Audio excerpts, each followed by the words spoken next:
Saraounia Mangou, souveraine africaine qui a régné sur les Azna, dans le sud-ouest du Niger actuel, est connue pour son opposition à la colonisation à la fin du fixe siècle, et en particulier à la mission française Afrique centrale-Tchad.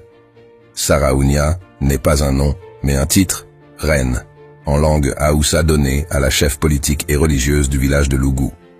Saraounia avait, avant l'invasion française, mené des guerres au nom de son peuple. Elle chassa d'abord les Touaregs, qui tentèrent souvent de piller son village, puis les Peuls, qui voulaient convertir les Azna à l'islam.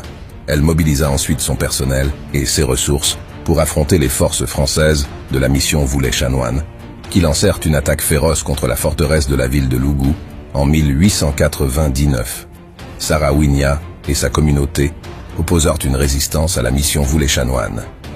À une époque où de nombreux royaumes d'Afrique de l'Ouest capitulaient sans combattre face aux Français, la France lance en 1890 3 missions de colonisation du continent, dont la mission française Afrique centrale-Tchad.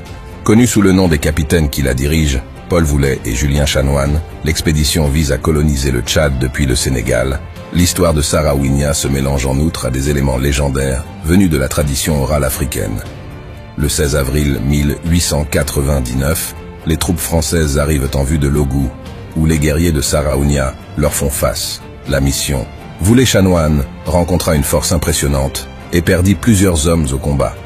Saraounia et son peuple attaquaient également le camp des Français tous les soirs, apparaissant dans la brousse presque impénétrable et disparaissant aussitôt après les raids. Alors que beaucoup commençaient à parler des prouesses magiques de la reine, de nombreux membres de l'armée française désertèrent le camp. La plupart d'entre eux étaient des Africains. Les attaques finalement prirent fin après 3 mois et les commandants de l'expédition Voulet et Chanoine furent assassinés par leurs propres soldats pour leur refus d'obéir aux ordres de la France et pour toutes les atrocités commises. Cependant, beaucoup attribuèrent leur mort aux prouesses magiques de Saraounia. Saraounia fait partie de cette longue lignée de femmes militantes et engagées pour la cause des leurs.